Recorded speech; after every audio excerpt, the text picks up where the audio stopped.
Allez, on attaque. Ola Khadasha, c'est ça? Ça veut dire nouvelle annonce. Ouais, c'est il m'a dit. Mazal Tov, Mazal Tov. Je le sais parce qu'il vient de me le dire. Hein. Qui oui. Ouais. Mazal Tov. Bienvenue, bienvenue. Tu as fait le bon choix. Tu le sais peut-être pas encore, mais tu t'en rendras compte. Bezrat Hashem. Ok, Parashat Azinu. Déjà, Shana Tova les Koulam. Pour ceux que j'ai pas dit, Bezrat Hashem. On entame une nouvelle série. Baruch Hashem, on ne s'arrête pas. Alors, ce shiur est offert. Leilou Nishmat David ben Mesaouda Gabriel ben Esther Mathilda Noya bet Angel Yosef ben Moshe Yaakov ben Emily Esther chez Ayom Pekudat Nafsho. C'est aujourd'hui. Ok. Également pour la refoua Shelema du Rav Eliaou ben Eliane, Zari bat Phoebe, Yaakov ben Chana, Myriam Linda bat Viviane Fortuné, Shirel Rachel bat Viviane Fortuné. Pour la bonne santé physique et morale de Chana bat Aziza. Et Zivou Gagoun Vetor de Jenny bat Étoile, Michael ben Chantal, Yehuda ben Levana. Et encore et toujours pour nos Chayalim, pour nos Khatoufim. Kakadosh Baruch Hu les ramène rapidement à la maison. Tchechle Shana avec il lotea, Tachel Shana. Uvichote a connu une année pleine de brachot.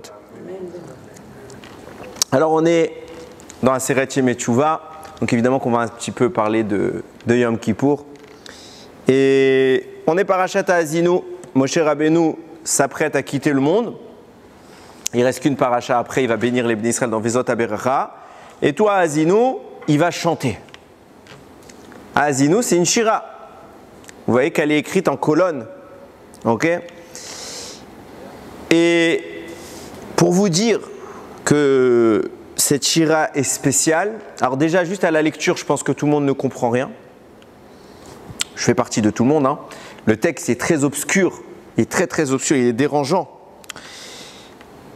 Et le Sfat Emet écrit, sache que dans cette shira, donc cette paracha qui est toute petite, vraiment toute petite, une des plus petites, est écrite toute l'histoire du monde. Depuis Bereshit, Matan Torah, Avraham, Yitzhak, tout, jusqu'à Mashiach. Tout est écrit. C'est pour dire que Moshe, avant de se séparer de nous, il a quelque part imprégné son aura, il s'est lâché. Il a dit, je vous dis tout ce que je ne pourrais pas vous dire après, même s'il l'a un petit peu codé, parce qu'on ne comprend rien.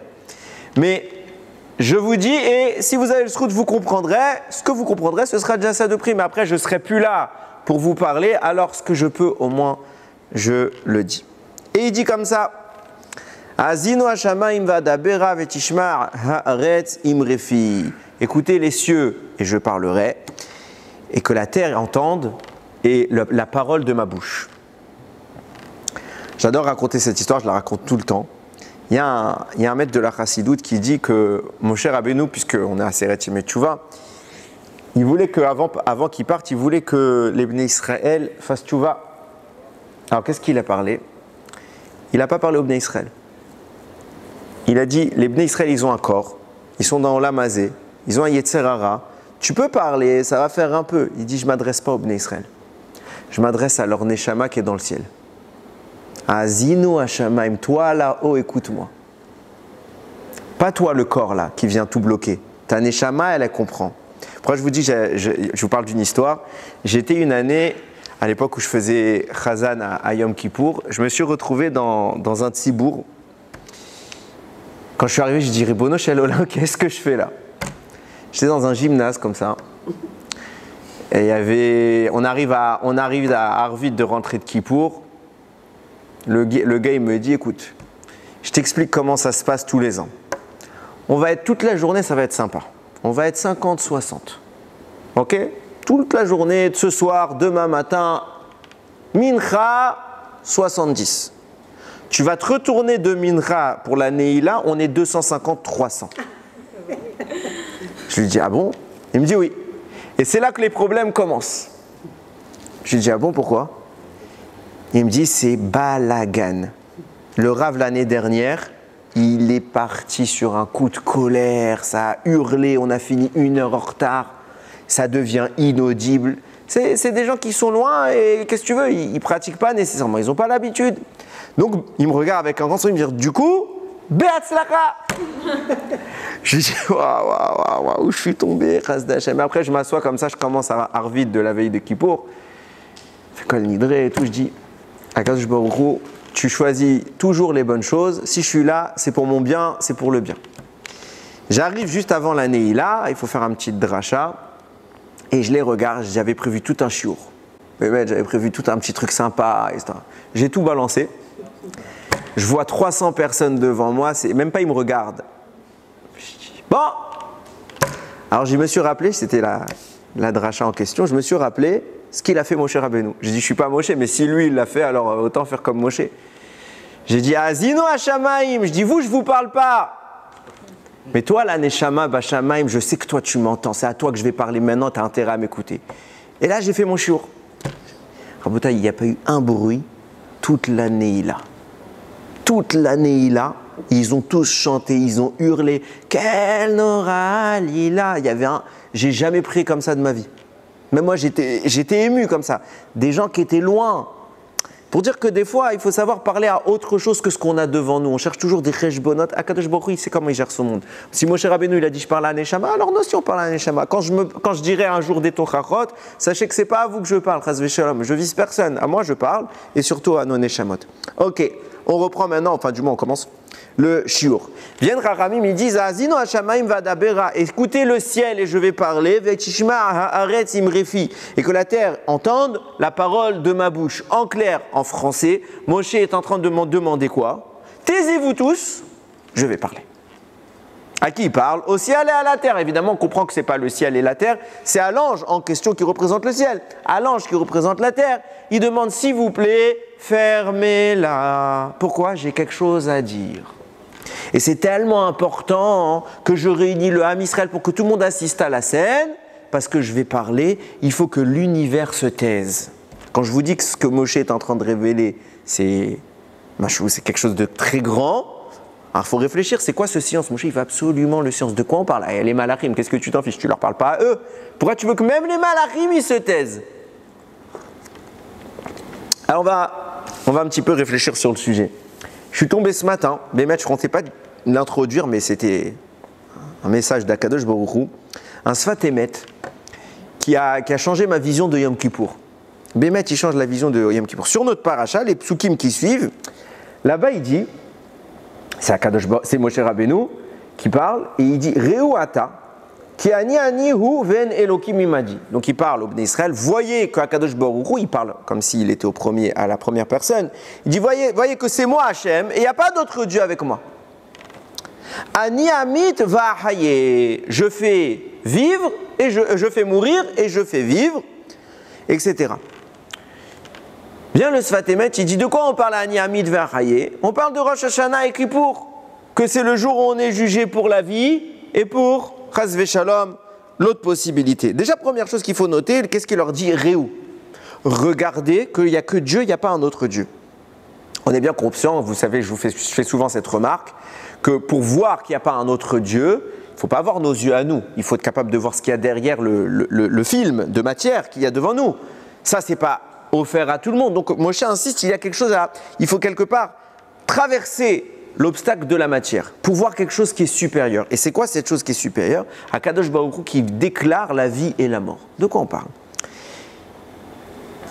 On pourrait croire que, et c'est vrai aussi, que Rosh Hashanah Kippour, Akadosh Baruch Hu passe son temps, tzadik t'es sauvé, pas tzadik t'es pas sauvé, jusqu'à Kippour, les intermédiaires que nous sommes, on est en suspens, et à Kippour, on est purifié, on devient dans l'équipe des tzadikim. On va être franc, on voit que c'est pas ça la vérité. Combien il y a de Rechaïm qui sont pas morts? Il y a des Rechaïm qui sont maintenus. Donc, c'est pas aussi cartésien que ça. On parle de quelque chose de plus subtil qu'un simple jugement de vie ou de mort, où c'est binaire comme ça, oui, non, oui, non. Il explique comme ça le Sfat Emet. Il parle de quoi ici? Il dit, on parle du tikkun haolam, de la réparation de ce monde. On le sait, depuis que les fautes existent, il y a un mélange. Le mal, il s'est infiltré dans le bien. Et notre travail à nous, de Bnei Israël, c'est de réparer ça. Donc de séparer le bien et le mal et de les repousser. Mais quand on a fait cet effort, ce travail de séparation, ça ne veut pas dire que le mal, ça y est, il est mort. Par exemple, quand on fait Kriyat Shema chez Alamita, okay, quand vous faites d'après la version du Harizal, il y a plein de Yehiratson en plus. Et là-bas, on dit que toutes les forces du mal qu'on a éloignées, on prie à Hachem qu'elles ne reviennent pas s'agripper aux forces du bien. Ça veut dire quoi? Ça veut bien dire que c'est pas fini. Elles sont toujours là. Et elles peuvent à n'importe quel moment, à la moindre faiblesse, elles peuvent se réagripper, sauter sur nous. Donc on prie, laisse-les distantes. Qu'est-ce qui se passe à Rosh Hashanah? Akadosh Baruch Hu fait mourir le mal. Quand on parle de mort, c'est la mort des forces du mal que toute l'année, on a fait l'effort de les repousser. Et si on pouvait quelque part imager les choses, toute l'année, on va faire ce travail, on va se retrouver avec 2 sacs.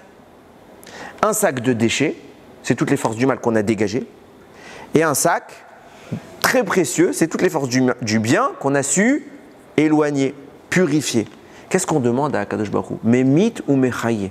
Tu es celui qui fait mourir et tu es celui qui fait vivre. Donne la mort à ces énergies négatives et donne la vie à tout ce que j'ai réussi à purifier. On n'est pas dans un jugement de vie ou de mort sur nous. On est en train de juger ce qu'il y a de bien et de mal en nous. Et on prie à Kadosh Baruch Hu de faire mourir le mal. Alors évidemment, on devrait, si c'est ça, on devrait tous devenir d'immenses tzadikim. Non, parce que le mal qui va mourir, c'est le mal qu'on a réussi à séparer du bien. Ce qui est encore mélangé, on ne peut pas le faire mourir. Mais ce qui est séparé, alors on prie à Kadosh Baruch Hu. Et de là sort une Yeshua. De là, on le dit d'ailleurs, Memitum Chaye ou Matzmiar Yeshua. C'est dans la Tfila qu'on dit ça. Il fait mourir, il fait vivre et il fait fleurir, germer une délivrance. Il y a une délivrance qui sort de la mort. C'est quoi cette délivrance? On ne parle pas de quitter ce monde, on parle de l'extinction des forces du mal, la mise à mort de l'ennemi. Quand lui meurt, ça libère les forces du bien. Et là, Matzmi Yeshua. Là, il y a une libération, il y a une délivrance particulière. C'est ça qui se passe à Yom Kippour. Et non seulement que ça se passe à Yom Kippour, mais c'est ce qui va cadrer la simcha de Sukkot. À Sukkot, c'est la fête de la joie. D'où vient cette joie? Eh bien, le fait qu'à Yom Kippour, Akadosh Baruch Hu nous a purifiés. Et c'est ça tout le secret de Kippour, où on dit Nitaharu.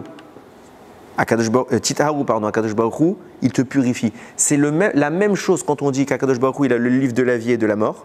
Et c'est la même chose quand Akadosh Baruch Hu, on dit qu'il te purifie. Parce que quand il a le livre de la vie et de la mort, c'est pour tuer les forces du mal.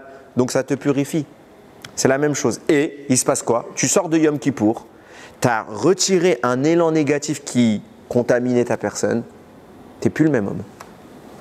Tu ne peux pas être la même personne.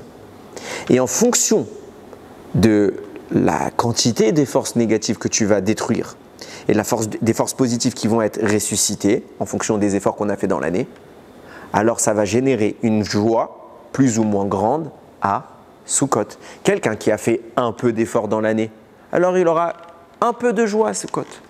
Mais quelqu'un qui travaille ses midot, qui travaille sa Torah, ses mitzvot, c'est terrifiant le changement qui peut s'opérer à Kippour.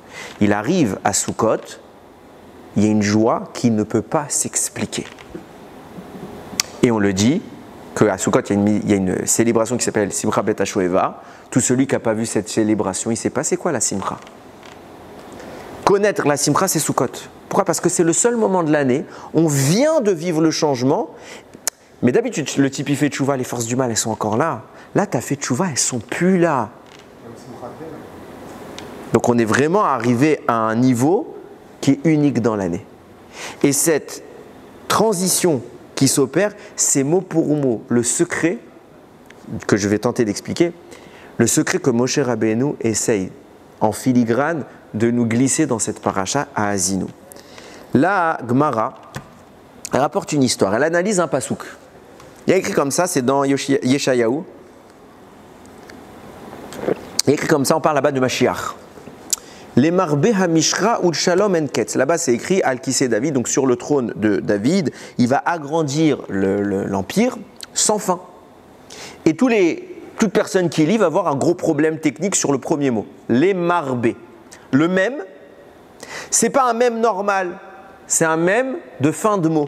Vous savez qu'il existe 5 lettres qu'on appelle Mansnafar, Mem, Tzadik, Nun, Pe, Chaf, que quand tu les écris de façon habituelle, ils ont une forme, mais quand ils se trouvent à la fin du mot, ils changent de forme.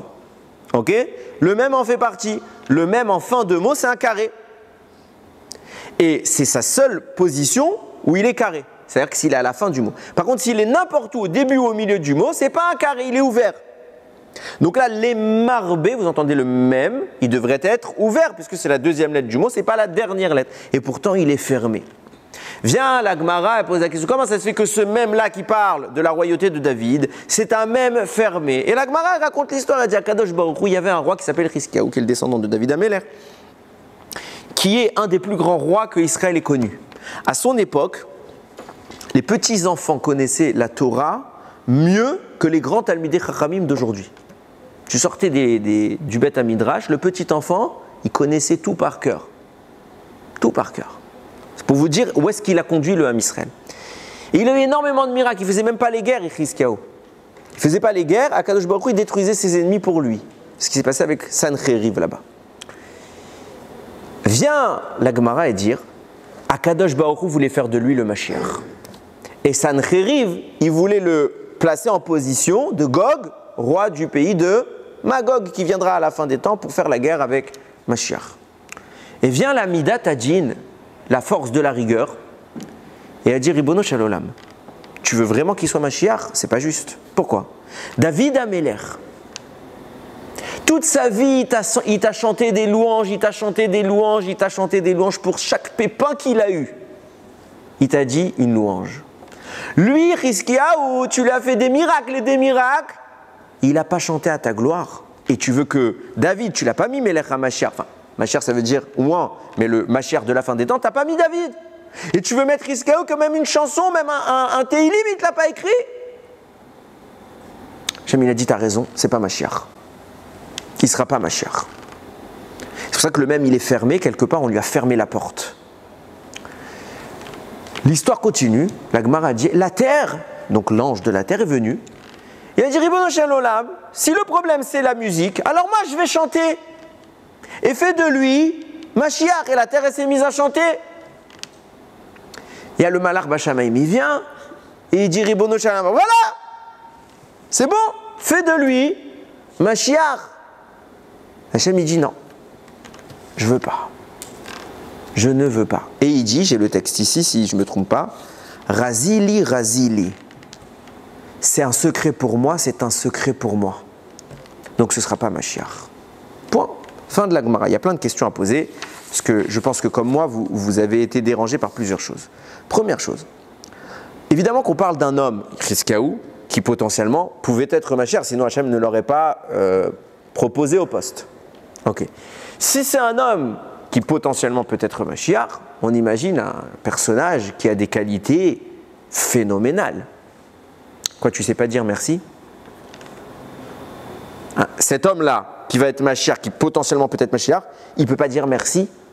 Akadosh Baruch Hu, il a fait des nissim pour lui, mais mamash, il faut lire l'histoire. Des trucs géniaux. Et pourquoi il a fait ça, tout ça? Bon, ça, ce serait un sujet bifnatsmo, mais des trucs extraordinaires. Tu dis pas merci? C'est toi, c'est lui qu'on pense qu'il est Mashiach. Mais il est missionné. Hein? Il est missionné. Il pour a pas à dire merci après. Si, quand Akadosh Baruch Hu fait un miracle, il aurait pu. L'histoire, c'était quoi? C'est la guerre qu'il n'a pas eu à livrer. Tout le camp est mort. Il a dit, moi, je ne veux pas aller livrer la guerre. Qu'Akadosh Baruch Hu se débarrasse d'eux, et ils sont tous morts. Tous, ils sont morts. Tranquille, il a fait dodo, il s'est réveillé, fin de la guerre. C'est bien les guerres comme ça. On aimerait bien aujourd'hui. Donc, ça, c'est un miracle. Tu aurais pu avoir quoi? Tu aurais pu avoir à gérer toute une armée, toute une logistique, avoir des pertes. Tu aurais pu même perdre. Chas v'shalom. Rien de tout ça. Dis Toda. Ton grand-père, c'est David Améler. Tu ne fais pas un Teilim. C'est toi, Mashiach. Erreur de casting. Comment on peut le choisir? La gava, Rabotai, c'est. Enfin, pas la gava, l'ingratitude. C'est pas compatible avec la grandeur. Et ce monsieur-là, il est très grand. Pourquoi Hiskiaou, il n'a pas voulu faire une shira? On a traversé la mer. On a fait une shira. Alors lui, il ne fait pas une shira? Premier problème.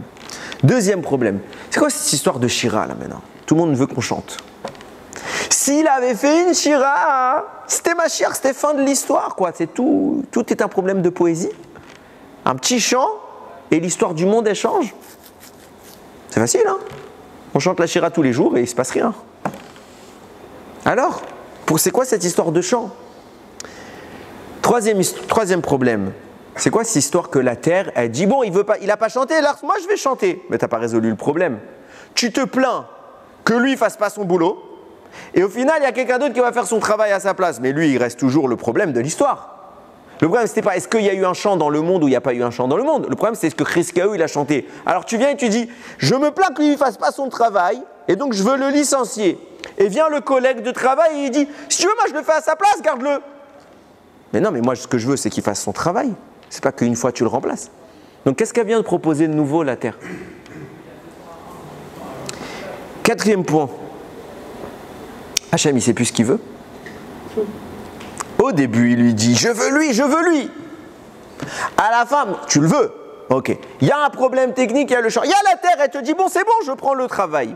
Si soit que tu l'acceptes que ce soit lui, et tu le veux absolument, et il y avait un problème, bon, maintenant il est résolu. Donc tu devrais dire quoi? Bon, problème résolu. C'est bon. Mashiach. Non. Non. C'est un secret, il nous dit Hachem. Il y a un secret. S'il y a un secret qui empêche que ce soit Mashiach, alors comment ça se fait qu'au début tu voulais qu'il soit Mashiach? C'est absurde. Et dernier point. Vous avez compris, vous, la réponse de la Gemara quand elle dit c'est pour ça que c'est un même fermé? Quel rapport? Quel rapport? Ah, il lui a fermé la porte. Il a fermé la porte à Mashiach, alors il a mis un même fermé.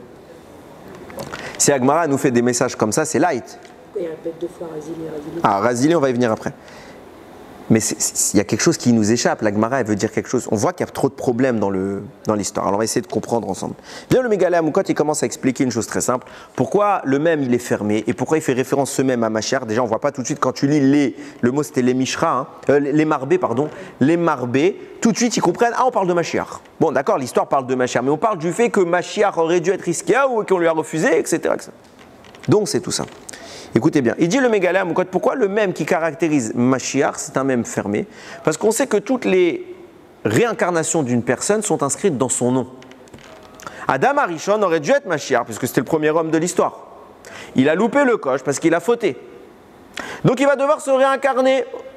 C'est pour ça que dans son nom Adam, Aleph, Dalet, Mem, vous avez toutes ces réincarnations. Aleph, c'est Adam, c'est lui-même. Dalet, c'est David. Il lui a donné 70 ans parce qu'il doit revenir auprès de David pour faire le tikkun. Et Mem, c'est Mashiach.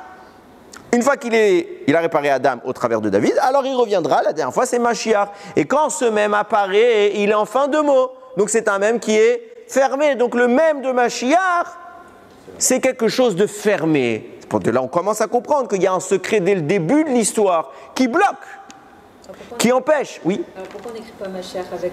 Ah. Kol hakavod. Bien sûr, on aurait dû écrire Mashiach de la même manière, si là est tout le problème. Parce que tu vas comprendre que quand il est Mashiach, le même s'ouvre. Tu vas comprendre. Mais retiens ça pour que tu comprennes de quoi je veux parler. Ok? On continue. C'est quoi le problème? C'est quoi le secret qu'Akadosh Baruch Hu expose et qui justifie que ce même soit resté fermé et qu'on ne puisse pas l'ouvrir? Dans encore notre paracha, Pasouk 6, là-bas c'est écrit comme ça. Hal Hashem tigmelu zot am naval velo chacham alo u avicha kanecha u asecha vaichonenecha. Je traduis juste les mots qui m'intéressent. U avicha, c'est ton père. Kanecha, il t'a acquis. Ça veut dire quoi qu'Hachem nous a acquis? Nous dit le Moshav Zekenim. Il dit quand Akadosh Baruch Hu a créé les nations, il a tiré au sort chaque nation, il les a affectées à un malach. Chaque ange, le Satan, il a eu Esav, Edom, etc. Le malach qui est tombé sur Israël, c'est qui? Michaël. L'ange Michaël, Sar Israël. Ok, Michaël, c'est le prince, entre guillemets, l'ange d'Israël. Vient Akadosh Baruch Hu. Il va voir Michaël, il lui dit écoute, on va faire un petit marché. Moi, je veux Israël pour moi. Alors, donne-le-moi. Et je fais de toi le chef de tous les malachim. Ok, c'est Hachem qui demande, tu peux refuser? Michael, il accepte. Je comprends pas quelque chose. Qui a fait le tirage au sort? Hachem.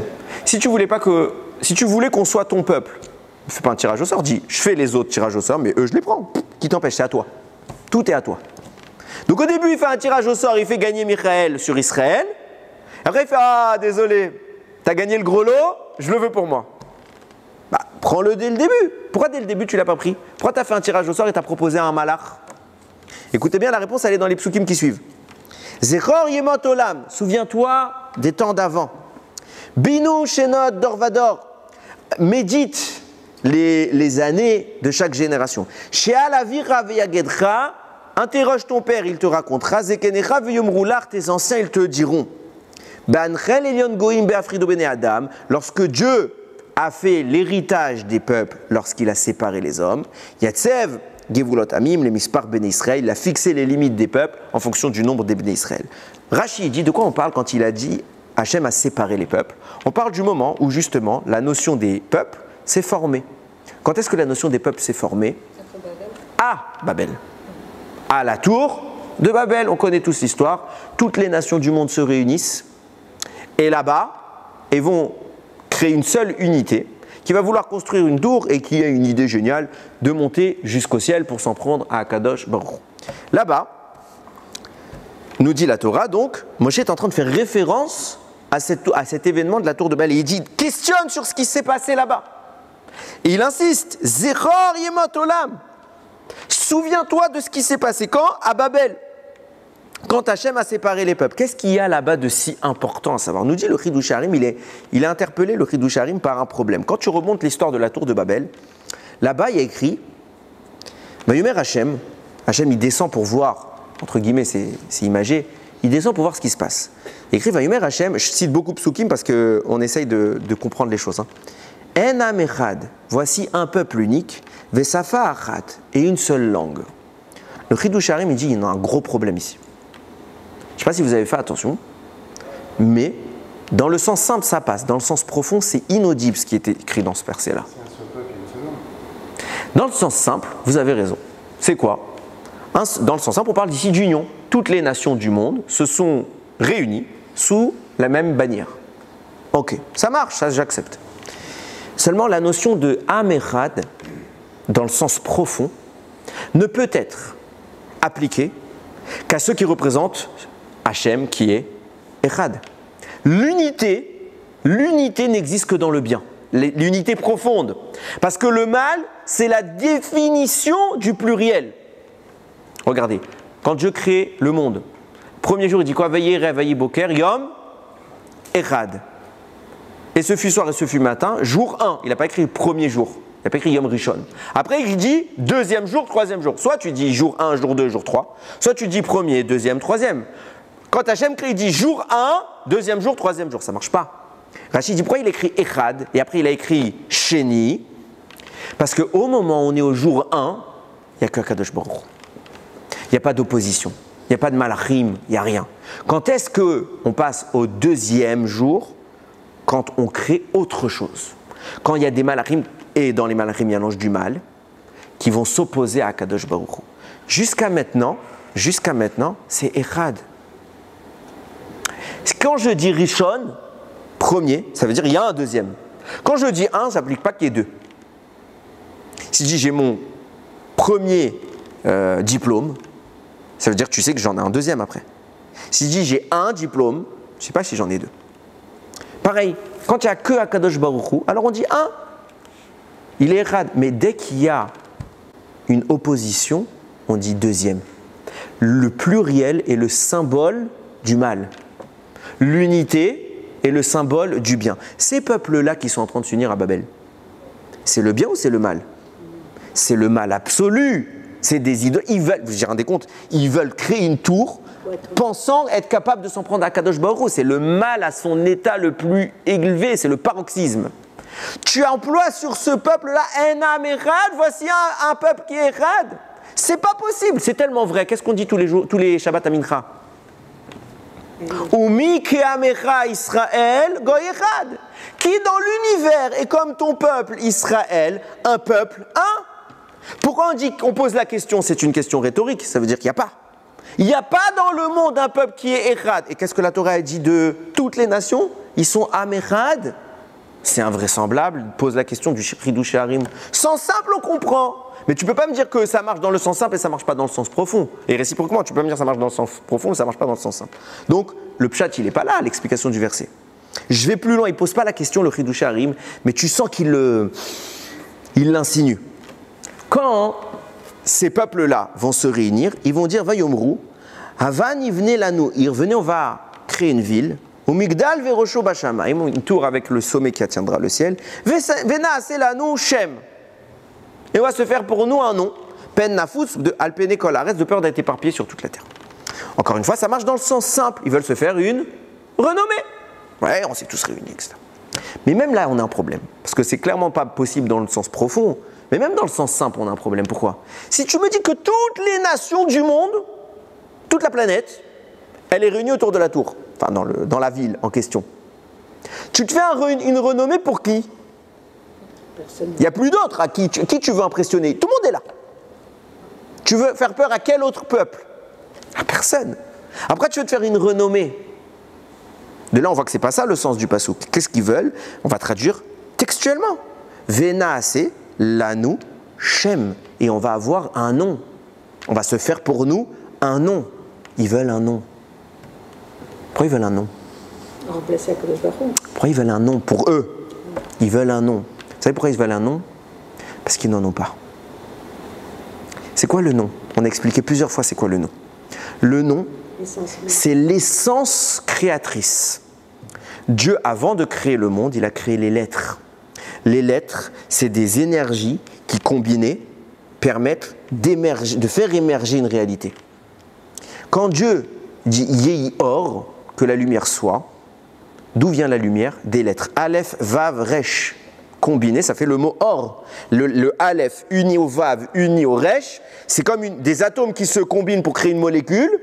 Okay, c'est exactement le même principe. Ces énergies spirituelles-là se projettent dans le monde et la lumière physique apparaît. L'essence profonde, la pnimiout, l'intériorité, l'âme de la création, c'est les lettres. Nous dit le Or HaChaim sur Parashat de la semaine dernière, Parashat Vayeler, les Rechaïm n'ont pas de nom. Parce que, puisque c'est l'âme, le nom c'est notre âme, il qualifie notre essence profonde.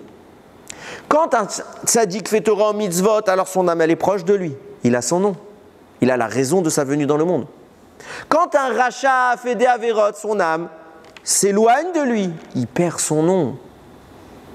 Il perd son nom. C'est pour ça qu'on a une ségoula dans la Hamida. À la fin de la Hamida, on doit dire un pasouk qui commence par la première lettre de notre nom et qui termine par la dernière lettre de notre nom. Parce qu'on a très peur. On a très peur de quoi? Qu'on va monter après 120 ans, on va oublier notre nom. Pourquoi on oublie notre nom? Parce qu'on n'a pas su garder notre Neshama proche de nous. Et donc le but de notre existence, il s'en est allé. Quand tu montes après 120 ans, il a dit, tu as fait ton travail. Et toi, tu vas répondre, mais c'était quoi mon travail? Et ça, c'est terrifiant. Donc on prie de garder notre nom. Les Rechaïm n'ont pas de nom. Ces gens-là sont des Rechaïm. Ils n'ont pas de nom. Ils disent, on va s'unir, on va créer une tour, et tout notre objectif, c'est d'avoir un nom. Pourquoi ils veulent un nom? Parce que c'est les forces du mal. Les forces du mal ne peuvent pas exister s'ils n'ont pas de forces du bien sur lesquelles se nourrir. Le bien, c'est la vie, le mal, c'est la mort. Si vous laissez le mal à l'état pur, alors il est mort. Il ne peut pas vivre. Pour exister, il a besoin de pomper, d'aspirer des forces de vie. C'est pourquoi le mal a dérobé des étincelles de vie aux forces du bien. C'est ça le mélange bien et mal dont je parle à chaque fois. Et à l'intérieur, ce qu'on appelle les clipotes, vous avez des écorces négatives au cœur desquelles se trouvent des étincelles de vie. Ces étincelles de vie, c'est des morceaux d'âme. Et puisque c'est des âmes, c'est la vie, alors elles nourrissent la vie de ce qui est mort, savoir le mal. Les forces du mal, elles arrivent au moment de la tour de Babel, elles disent on a peur d'être éparpillés. Éparpillés de quoi? Des forces du bien. Parce que si on est séparé des forces du bien, on n'a plus de force de vie. Et il nous faut un nom. C'est quoi le nom? C'est l'âme en question. L'âme des forces du bien qui, elle, a un nom. C'est quoi cette âme? Nous dit le Chidush Harim. Maintenant, j'en reviens à ce qu'il disait le Chidush Harim. Nous dit le Chidush Harim. C'était quoi l'objectif profond de la tour de Babel? C'était d'empêcher l'apparition, l'émergence d'un peuple qui s'appellera Israël. Il voulait l'ensevelir, l'engloutir dans une épaisseur profonde, une écorce profonde d'impureté, pour l'emprisonner à jamais et permettre éternellement aux forces du mal d'exister. Peine à foutre, il ne faut surtout pas qu'on s'éparpille. Pourquoi? Parce que le cœur de notre existence, c'est le Ham Israël. C'est lui qui nous fait battre notre cœur. Donc ils veulent absolument, et c'est pour ça qu'ils veulent un nom. C'est quoi le nom? C'est ce nom-là, c'est Israël, c'est l'âme du peuple juif, qui elle a un nom. Et qu'est-ce qu'il dit? Qu'est-ce qu'Akadosh Baruch Hu dit? Ils sont appelés Am Echad. Pourquoi ils sont appelés Am Echad? Puisqu'ils se sont agrégés sur Israël, qui lui est le Am Echad. Alors tant qu'ils sont fusionnés à Am Israël, comme Israël est Am Echad, ils sont appelés Am Echad. Et Akadosh Baruch Hu vient dire, c'est ça le problème qui fait que je dois empêcher, intervenir sur leur action. Parce que sinon ils sont Am Echad et c'est des Rchaïm. Am Echad, c'est le Am Israël, c'est pas eux. Donc Akadosh Baruch Hu intervient et il l'empêche. Il les éparpille, c'est ça leur punition, c'est qu'il les éparpille. Finalement, qu'est-ce qu'il fait Akadosh Baruch Hu au moment de la tour de Babel? Il fait exactement ce que je vous ai parlé au nom du Sfat Emet, à Yom Kippour. Il permet la séparation des forces du mal qui sont agrippées aux forces du bien et il les éparpille pour les détruire. Il leur impose un jugement de mort. Il leur impose un jugement de mort. On continue. Écoutez bien la suite. Le Sfat Emet, il continue sur cette idée et il dit il y a un rapport intéressant qui existe entre Bereshit et Matan Torah. Bereshit, c'est écrit dans Pirkei Avot, Be'asara ma'amarot nivra ha'olam. Par 10 paroles, Dieu a créé le monde. Et au moment de Har Sinaï, qu'est-ce qu'il a fait? Il nous a donné Aseret, Adiberot, 10 commandements. Pourquoi ça marche par 10? Il explique le Sfat Emet. Les 10 commandements sont la neshama des 10 paroles qui ont créé le monde. À savoir que la source spirituelle va se manifester dans une dimension matérielle. Ça, c'est Bereshit. Bereshit, c'est le moment où la parole d'Hachem devient palpable. Dieu parle, le monde est apparu.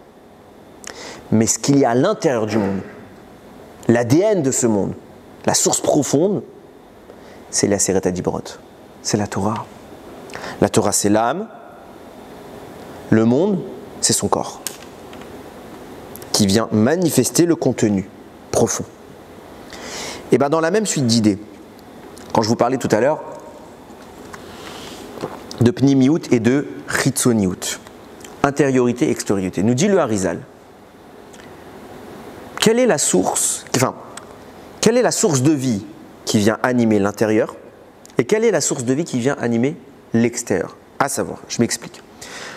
Dans la création, il y a, je ne vais pas vous détailler les choses parce que c'est vachement complexe, il y a ce qu'on appelle la pnimiout et il y a la chitzoniout. C'est quoi en gros, pour faire très simple? La nature et le surnaturel. La nature, c'est la chitzoniout, c'est l'extériorité du monde. Le surnaturel, le divin, c'est la pnimiout. Des sources de pnimiout sont générées les neshamot du Ham Israël. Des sources de la chitzoniout de l'extérieur sont générées les âmes des anges. Les anges incarnent l'extérieur, les neshamot incarnent l'intérieur. De là, vous commencez à comprendre quelque chose de très simple. Qu'est-ce qui gère le monde physique? Les anges. Pourquoi? Parce que le monde physique, c'est l'extérieur. Et les anges, c'est l'extérieur. Qu'est-ce qui gère le monde métaphysique? Le Ham Israël. Parce que la Torah, je m'excuse, je vous coupe, parce que la Torah, la Pnimiout, c'est d'ailleurs pour ça qu'elle va être donnée exclusivement au peuple juif. La Torah, c'est cette âme qui vient de l'intériorité de la création. Vous connaissez tous l'histoire des anges qui ont dit on veut la Torah. Hachem il a dit mais Moshe, qu'est-ce qu'il leur montre? C'est pas compatible. Je ne vais pas rentrer dans le. On ne va pas décortiquer l'histoire là-bas, mais quand Moshe répond au Malachim, tout son argumentaire, c'est de montrer c'est pas compatible avec vous. Pourquoi? Parce que vous êtes à l'extérieur. Vous ne pouvez pas gérer l'intérieur. L'omatim. Et ils acceptent. Quand ils constatent la présence d'une intériorité des âmes du peuple juif, ils acceptent qu'ils ne sont pas capables. Il y a le monde de la nature et il y a le monde du surnaturel. Nous dit le Maharzou, Pirouche à Maharzou sur le Pirkei des Rabbi, non, sur le Bereshit Rabbah, pardon. C'est un commentaire sur le Midrash. Là-bas, il explique qu'est-ce qui fait que le monde est ordonné, qu'est-ce qui fait que le monde fonctionne. Le matin, le soleil se lève, il se couche le soir, la lune, le vent et marée, tout est ordonné, tout est mesoudar, structuré. C'est quoi? C'est les malachim. Comment les malachim font cela? En chantant. Le monde est articulé par une shira, par un chant qui est prononcé par les malachim. C'est pour ça qu'on dit Hashamayim mesaperim kevodel ou Maaseh yadav magida rakia. Le ciel raconte la gloire d'Hachem et l'œuvre de ses mains au firmament. Ça veut dire quoi? Elle est racontée par le firmament. Le ciel fait la louange d'Akadosh Baruch Hu. Le ciel chante une shira. Ce qui fait que le soleil se lève et qu'il se couche, c'est parce qu'il y a un malach qui chante le chant de la nature. Tout est question d'une shira. C'est quoi cette shira? C'est ce qui anime le monde. Et regardez jusqu'où ça va. Au moment de Matan Torah, nous dit Rabbeinu Bechaye, le monde s'est tu, les anges se sont tus, il n'y a plus eu de shira. Pourquoi? Pourquoi? Parce que Matan Torah, c'est l'intériorité de tout cela. Les anges chantent la partie extérieure, mais qu'est-ce qui nourrit l'extérieur? C'est l'intérieur. C'est le cœur qui bat en nous. C'est encore plus profond. Au moment où Akadosh Baruch Hu est en train de révéler l'intérieur, on a accès à une source qui vitalise la création, on ne peut plus puissante que ce que les malachim sont capables de véhiculer. Donc quand on est à la source, alors l'émissaire se tait. Quand il n'y a pas le roi, alors l'émissaire est mandaté pour parler. Mais quand le roi est là, qui ouvre sa bouche, quand l'accès devient intense, les anges cèdent la place à ceux qui vont dorénavant chanter la Torah. Et le don de la Torah, c'est quoi? C'est la gestion qui est offerte entre les mains du peuple juif, de l'intériorité du monde, qui va même gérer l'extériorité. En d'autres termes, quand les Bnei Israël manipulent la Torah de façon adéquate, les anges deviennent inutiles. Inutiles. C'est pour ça qu'Akadosh Baruch Hu a dit à Avraham, quand Avraham il a dit je ne peux pas avoir d'enfant, Hachem lui dit sors de ta tente. Rachamim nous disent il l'a mis au-dessus des astres. C'est quoi les astres? C'est les anges. Pourquoi il l'a mis au-dessus des anges? Il a dit si tu prends la Torah, tu n'as plus besoin des anges. C'est toi qui dicteras aux anges la fonction du monde. Parce que la Torah est la pnimiout de ce monde, c'est l'âme de ce monde.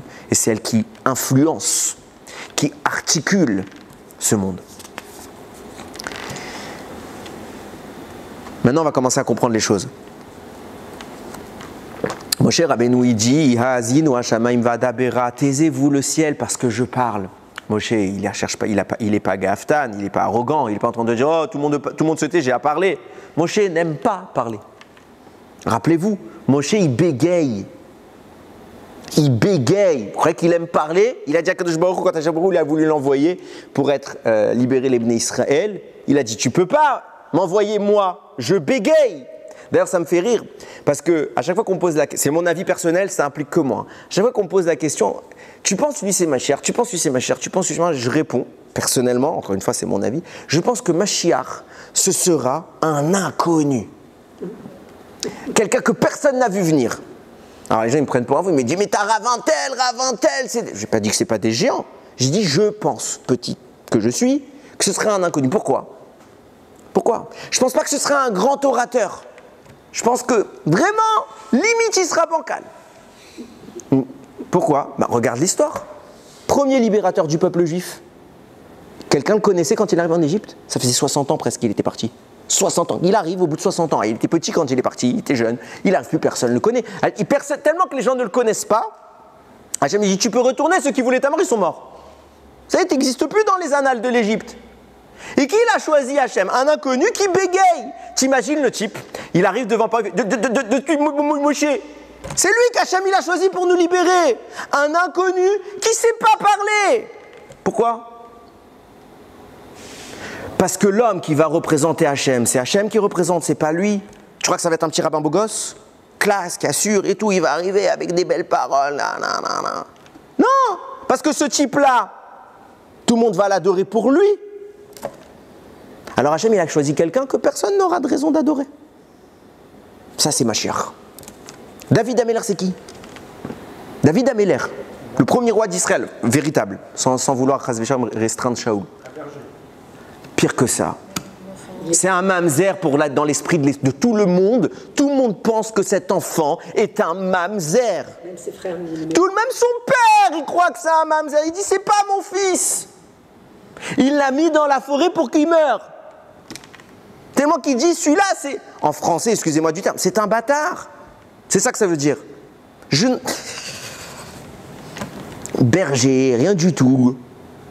Rien du tout. On n'en veut pas. On ne veut pas de lui, les petits gringalets comme ça. Lui, c'est le roi d'Israël. Lui, celui que personne n'a vu venir. Son père, il n'en croyait pas ses oreilles quand Shmuel lui a dit c'est lui, ma chère. Il n'en croyait pas possible. Lui, c'est même pas mon fils. Si, c'est ton fils. Et là, la vérité, elle se révèle. Hachem, il choisit lui. Donc, Mashiach, modestement, encore une fois, c'est mon avis, et sans doute que je me trompe, mais pour moi, ce sera un illustre inconnu. Pourquoi je vous dis tout ça? Akadosh Baruch Hu, il a choisi Moshe Rabbeinu.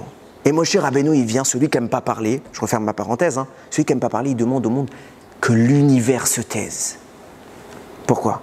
Parce que je ne vais pas parler pour moi. Si je parle pour moi, alors qu'il y a du brouhaha, mais je parle pour Akadosh Baruch Hu, et je vais révéler maintenant l'essence même de la Torah. Et quand je révèle cette Neshama qu'est la Torah, c'est quoi la Torah? C'est la parole d'Hachem. Que tout le monde ferme sa bouche, que la nature arrête son travail. Pourquoi? Parce que je vais l'animer d'une source tellement plus intense, tellement plus raffinée, qu'il n'y a plus de raison. Ce serait une honte que les anges continuent à parler au moment où la Torah est en train d'être exprimée. Pourquoi? Parce que la parole des anges, elle est entre guillemets médiocre par rapport à la parole de la Torah. Et si il continue à parler, si je continue, quand je parle, après il y a quelqu'un d'autre qui parle, je lui manque de respect. Si je me permets de lui manquer de respect, c'est que j'estime que ce qu'il dit est moins important que moi. C'est pas possible que Moshe fasse les révélations qu'il s'apprête à faire et que les anges continuent à parler. Donc poliment, il leur dit « Chut, l'âme du monde va maintenant sortir. Azino Hashamaim. Écoutez bien. Écoutez bien. » Et là, se manifeste quelque chose d'extraordinaire. La Shira de Moshe Rabbeinu. En lieu et place de la Shira des anges. Moshe, subitement, devient l'ingénieur de ce monde. Je ne sais pas si on se rend compte. C'est ça qu'il a voulu montrer avant de partir.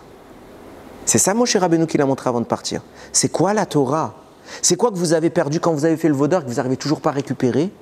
C'est d'être à cette dimension-là où vous faites battre le cœur de cette création. Et comment on le devient? En s'effaçant, en bégayant, en n'étant pas un bon orateur et en voulant ne représenter que Akadosh Baruch Hu. C'est ça le secret qui fait que Adayom, nous on est bloqués. Il y a quelque chose qui nous empêche, il y a un blocage. Et maintenant on va commencer, c'est quoi le même? À comprendre ce même fermé du Mashiach. Je vous ai posé plein de questions tout à l'heure. Hiskiyahu. On le représente par un même fermé. Pourquoi il n'a pas voulu? Parce qu'il était mégalomane, il ne veut pas remercier Hachem, il est ingrat? Il n'a pas voulu chanter? Non. Hiskiyahu, c'est pas qu'il n'a pas voulu chanter, c'est qu'il ne pouvait pas chanter. Parce que le monde, en l'état, n'est pas encore capable d'ouvrir la porte, de dévoiler cette intériorité, de franchir le cap. Nous dit le Zohar. Je l'ai mis où ce Zohar? Là. Et devant moi, je ne le vois pas. C'est le Mechila, c'est le Bet Yaakov qui cite le Zohar. Il dit il y a 2 lettres dans toute la Torah qui sont complètement opaques, fermées. C'est lesquelles? Le Samer, c'est un rond, et le même final, c'est un carré. C'est les 2 seules lettres qui sont totalement fermées. On ne peut pas en sortir. Pourquoi? Il dit parce qu'à l'intérieur d'elle, comme à l'intérieur de chaque lettre, se cache une profondeur, une lumière qui est tellement terrifiante que certaines peuvent être révélées, mais d'autres pas. Il y a 2 lettres qu'on ne peut pas encore révéler, nous dit le Zohar. Mais à la fin des temps, Akadosh Baruch Hu va ouvrir ces 2 lettres. Ça ne veut pas dire qu'elles vont changer de forme, mais il va ouvrir ces lettres, et là tu commences à avoir ta réponse de tout à l'heure, il va ouvrir ces lettres pour révéler le secret profond qui se cache à l'intérieur. Une Torah terrifiante. Remède avec la souka. Ah, Savlanout. Vous avez gâché la conclusion de mon cours là. Non, je rigole. Savlanout. Écoutez bien. Vous remarquerez que ces 2 lettres, Samer et Mem, c'est les lettres du Satan. Le Satan, il a un prénom que je ne prononce pas, mais ça commence par Samer, Mem. On l'appelle Sam dans le milieu. Non, je rigole, c'est pas vrai. C'est pas... Le gars qui s'appelle Sam, il va dire j'ai un mauvais nom. Non. C'est pour ça que Sam, c'est la drogue, c'est pour ça que c'est Ah. Écoute bien, c'est l'ange du mal. C'est lui le blocage. C'est lui le blocage. Tant qu'il y a une existence du mal qui empêche quoi? Qui vient s'agréger sur la pnimiout, qui vient s'agréger sur la lumière qu'Akadosh Baruch Hu a mis dans ce monde, à savoir les Neshamot du Ham Israël, ces étincelles de vie. Alors on ne peut pas libérer toute la lumière. Elle est bloquée. Et vient Akadosh Baruch Hu dit à la fin, j'ouvrirai ces lettres. Et elles seront au sommet de toutes les lettres. Tellement la grandeur qui s'y cache est terrifiante. Terrifiante. Donc on va enlever ce blocage. Je reprends maintenant mon histoire avec Hiskiyahu. Hiskiyahu, il sent que le mal est encore trop présent dans le monde et donc il n'est pas encore possible de faire ce que Moshe Rabbeinu a fait au moment de Ha'azinu, que lui s'est exprimé au-dessus des malachim. Donc quand arrive Hiskiyahu, il sait qu'il peut être machin, il suffit qu'il chante, mais il ne peut pas chanter. Pourquoi? Parce qu'on n'arrive pas encore à faire taire les malachim. Et c'est ça la suite de l'histoire. La terre est dit, s'il ne chante pas, alors moi, je chante. La terre c'est quoi? C'est un ange. Si vous n'êtes pas encore en mesure de chanter, parce que vous n'avez pas atteint la madriga, la dimension de Moshe Rabbeinu au moment de Hazinu, au moment de Matan Torah, alors nous les malachim, on continue notre travail. Et c'est pour ça qu'Akadosh Baruch Hu va dire « Razili, Razili ». Oui, je veux. Mais c'est un secret, c'est un secret. C'est quoi ce secret? C'est le fait que le secret, il est toujours prisonnier dans ce même fermé. Pourquoi 2 fois? Razili, Razili. Je vous ai dit que je répondrais, je vous ai dit. C'est extraordinaire, c'est extraordinaire. Je me suis dit, pourquoi 2 fois? Vous regardez le texte, le mot qui est choisi pour représenter toute l'histoire de Hiskiyahu, ce même fermé, c'est, je l'ai perdu, c'est Ulmarbé.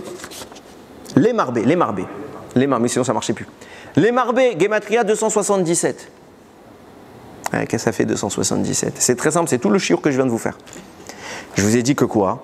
Il y a la lumière d'Israël qui vient animer ce monde. Qu'est-ce que font les nations? Elles s'agrègent autour de cette lumière pour se nourrir de ça. Tant que les forces du mal vont s'agréger, ces 70 nations vont s'agréger autour de la lumière, alors quoi? La lumière ne peut pas jaillir à l'extérieur. Il y a 70 nations, on est d'accord? Gematria du mot or, lumière, 207. Les 207 associés à la lumière, les 70 nations qui s'associent sur la lumière, ça vous fait quoi? 277. Ou le marbé, comme il y a les 70 nations qui sont présentes, qui sont venues bloquer, qui forment un agrégat sur ce or, il n'y a pas encore cette pnimiout qui émerge. La nature continue son train-train, gérée par les malachim. On est bloqué. Et qu'est-ce qu'Akadosh Baruch Hu dit? Le problème, il est où? C'est que vous ne savez pas ce qu'il y a à l'intérieur des lettres. Vous n'avez pas accès à ce da'at, ce savoir que Moshe Rabbeinu avait et que vous n'avez pas. C'est pour ça qu'il dit Razili, Razili. Razili, Gematria 474. Razili, Razili.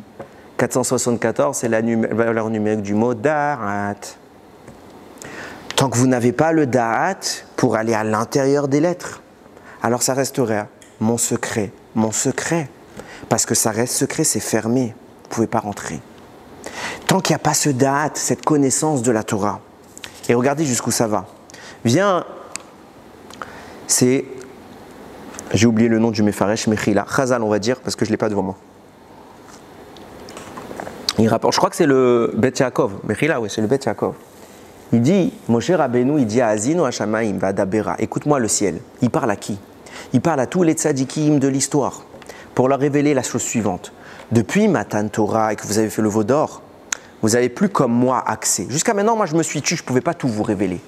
Maintenant, je vais vous donner une shira dans laquelle il y a tout. Chaque fois que dans l'histoire, puisque je ne serai plus là pour parler, chaque fois dans l'histoire que viendra un Talmid Chacham pour trouver un chidouche qui sache que c'est ma parole qu'il sera en train d'écouter.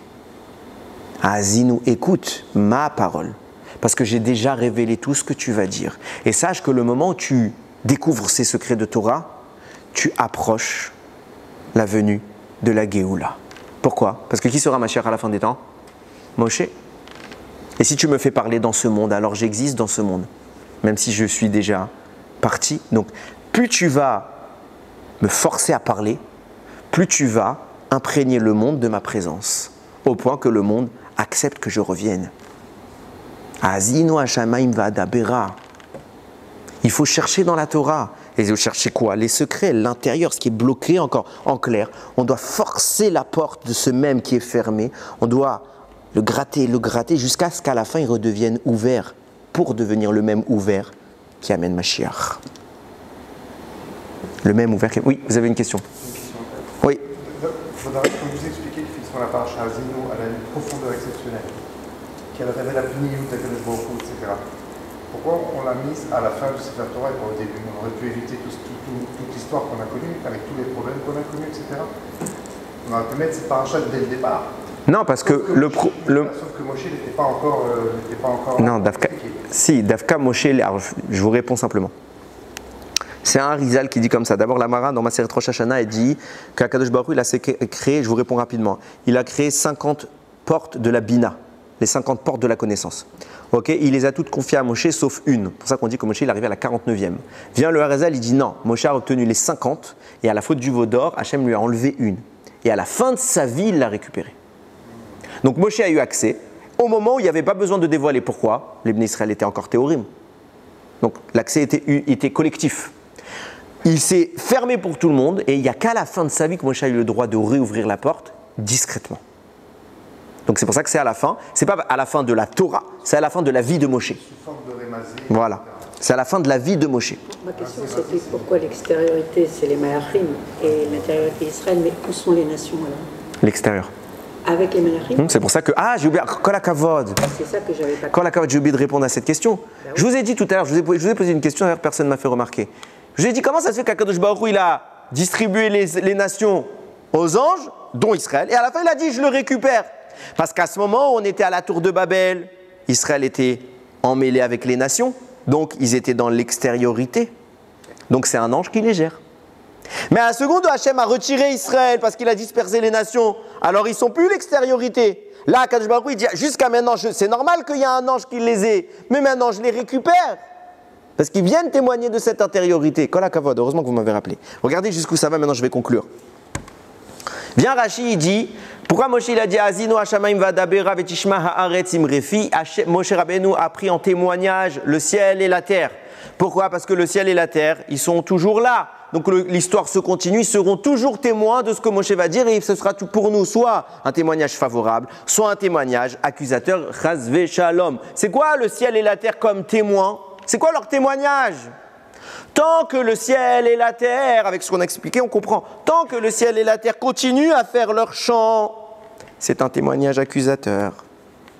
Le jour où on arrive à faire taire le ciel et la terre, ça veut dire qu'on a fait ce que Moshe Rabbeinu il a fait à Azinu. Vous êtes témoins, le ciel et la terre, que quand moi je parle, quand cette Torah se révèle, vous devez vous taire. Donc je vous autorise à parler à partir de maintenant, mais sachez, à la seconde où les Bnei Israël atteindront ce niveau, vous êtes témoins de cet engagement, vous devrez également vous taire. Et là, j'en reviens à Rosh Hashanah, Kippour et Sukkot. Écoutez bien. Qu'est-ce qui se passe à ce moment-là? Je vous ai expliqué quoi en introduction? Akadosh Baruch Hu, le jour de Rosh Hashanah et de Kippour, il nous juge pour la vie et la mort. Qu'est-ce qu'il avait dit? Le Sfat Emet, c'est quoi le jugement? C'est la suppression du mal qu'il y a en nous. Il tue le mal qui nous habite. C'est exactement cette séparation dont je parle. L'objectif est de révéler une pnimiyut à Kippour. C'est pour ça que le jour de Kippour, qu'est-ce que nous demande Chachamim? De nous comporter comme des anges. Comme des anges. Le Sfat Emet, il écrit, il faut qu'on atteigne le niveau de Moshe Rabbeinu au moment où il s'exprime à Azinu. Pourquoi? Alors j'y viens. Pourquoi? Parce que c'est le seul qui est arrivé à ce niveau et qui s'y est maintenu. Nous, on doit venir à Yom Kippour et montrer qu'on est capable d'assumer le rôle des anges et que ce jour-là, les anges doivent se taire. Donc, qu'est-ce qu'on fait? On n'exprime plus notre corps, on exprime notre âme, on ne mange plus, on n'exprime aucun plaisir corporel. Et toute la journée, on fait quoi? On chante, on prie. On prie, on prie, on prie. Pourquoi? Nous disent Rachamim, le jour de Kippour, les accusateurs se taisent. C'est qui les accusateurs? C'est les anges. Pourquoi ils se taisent? Parce que nous parlons. C'est quoi le jour de Yom Kippour à Botaï? Je croyais que c'était que le Satan qui se taisait. Tous ceux qui nous accusent. C'est quoi le jour de Kippour à Botaï? C'est le vrai jour de Matan Torah. Parce que c'est là qu'on a reçu les deuxièmes tables de la loi. Donc c'est le jour où Akadosh Baruch Hu accepte de nous écouter. Il accepte à nouveau de nous écouter. C'est ça le jugement de Kippour.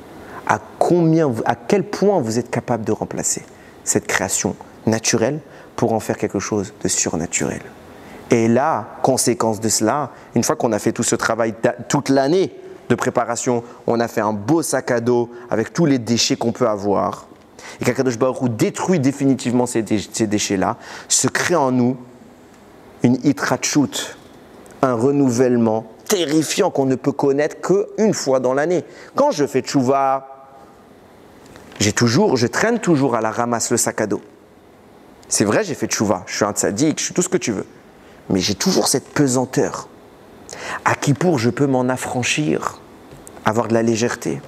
C'est pour ça qu'Hachem il dit, ce jour-là, je vous purifie. Jusqu'à maintenant, je ne vous ai pas purifié, je vous ai pardonné.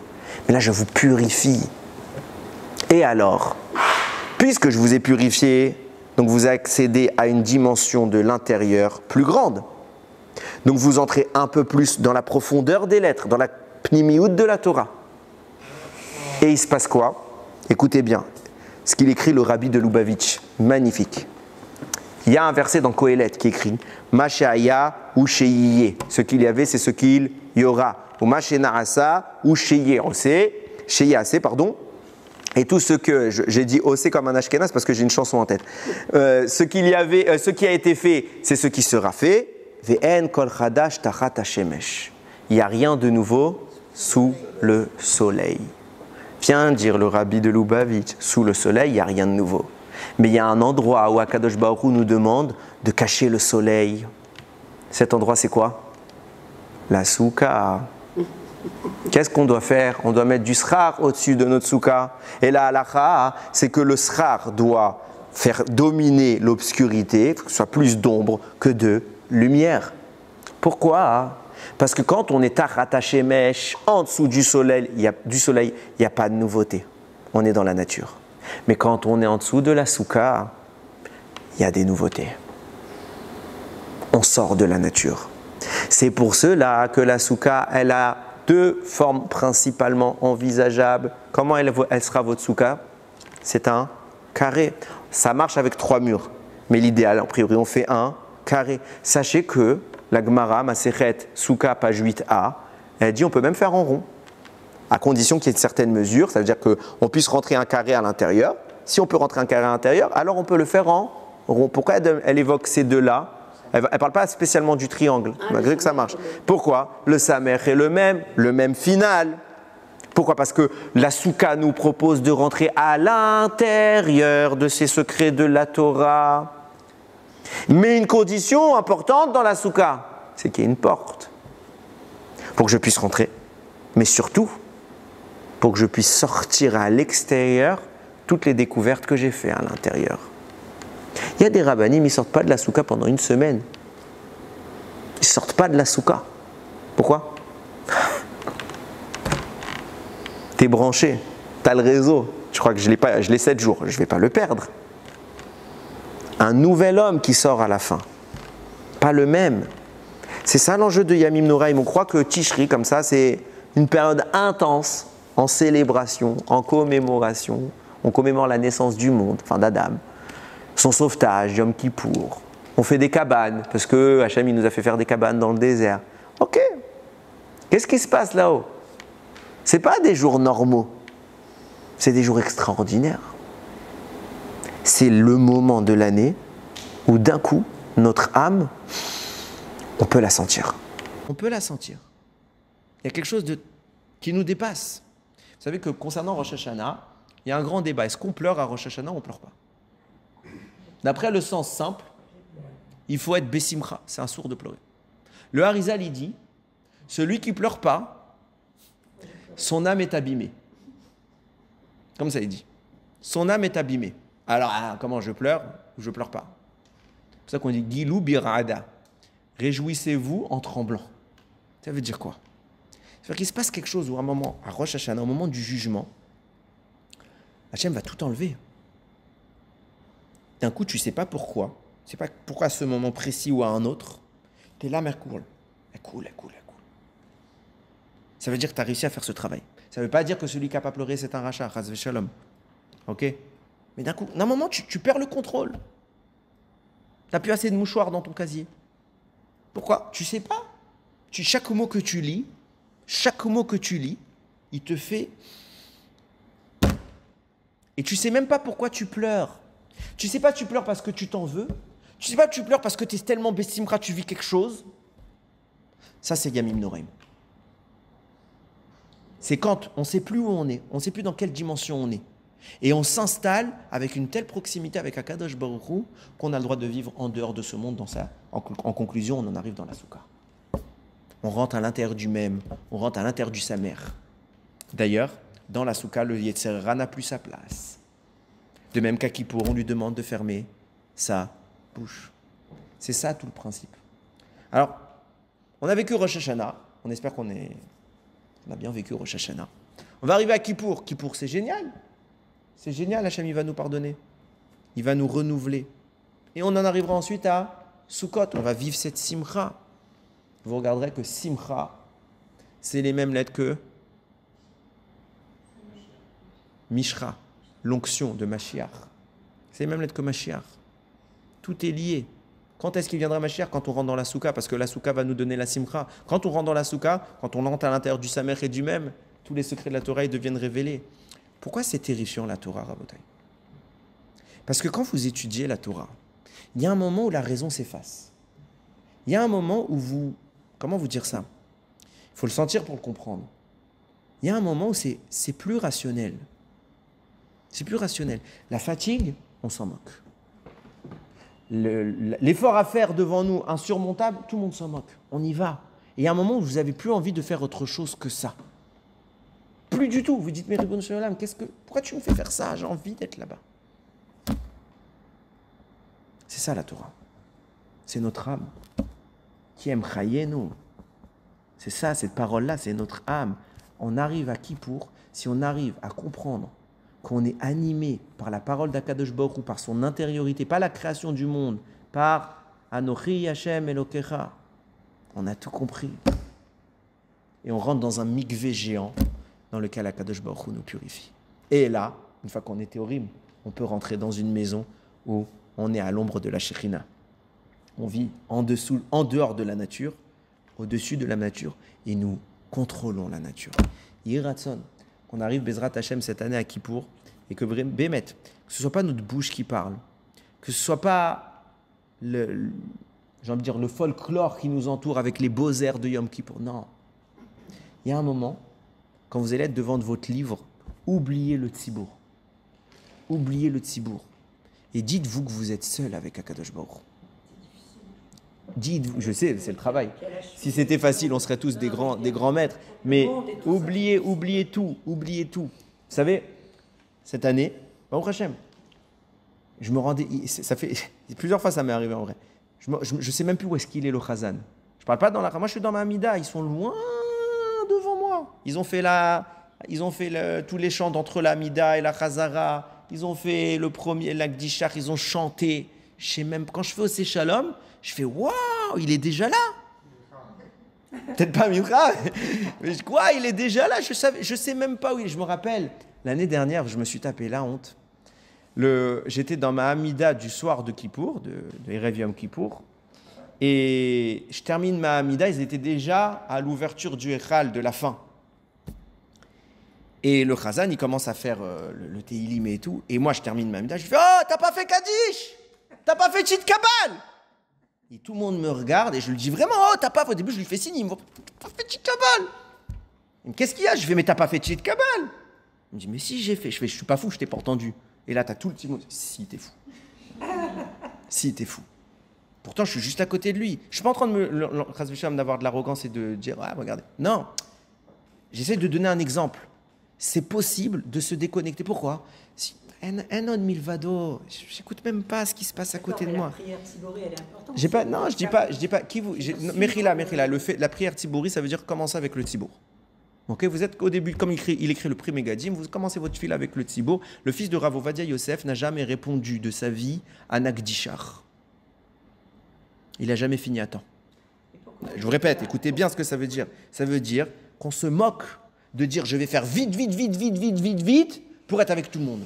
J'ai pas dit qu'il faut pas être dans le Tzibour. Mais pourquoi on dit que la Chazara de la Mida, elle est plus importante puisque ça monte plus vite? Oui, ça monte pas plus vite, ça monte plus haut, c'est pas pareil.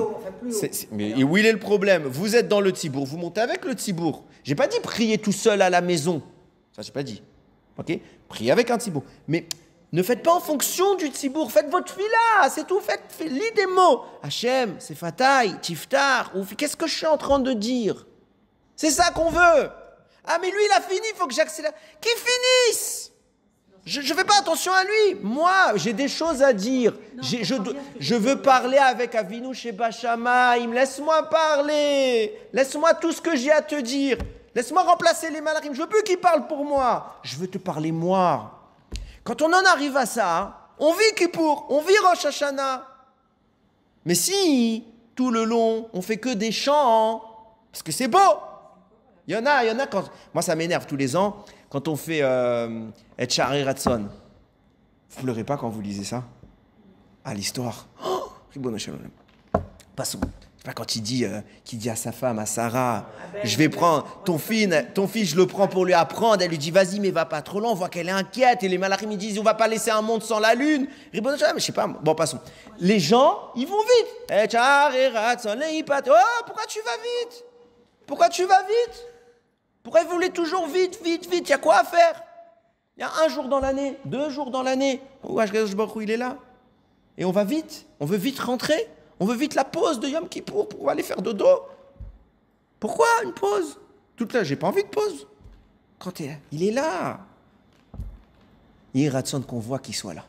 Qu'on ressente qu'il soit là. Et on se fiche que les autres ne ressentent pas. Nous, chacun individuellement va ressentir Akadosh Baruch Hu. Et quand on vivra cette connexion. Il n'y aura plus la distance. Si on a ramené Akadosh Baruch Hu là, alors on reconstruit ce Beth Amikdash. C'est comme ça qu'on se libère des forces du mal. Qu'est-ce qui retient nos Khatoufim? Les forces du mal. Si nous, on arrive à enlever les forces du mal qui sont ce qui nous bloque, alors Akadosh Baruch Hu va faire mourir les forces du mal. Bimera biyamenu. Il va faire vivre le bien, il va ranimer ces pauvres personnes qui sont prisonnières. Et toutes les neshamot prisonnières des forces du mal. Yiratson, qu'on ait le srout de prier, de monter les malotes, qu'Akadosh Baruch Hu, il nous pardonne, il nous purifie, il nous ramène le Beth Amikdash et qu'il nous ouvre cette petite porte de la Souka, ce même fermé du Mashiach, pour que ça ne devienne plus un même qui à la fin du mot de Adam, que ça devienne le même du début du mot Mashiach, qui viendra Bimera Beyamenu, Baruch Adonai Leolam, Amen ve Amen.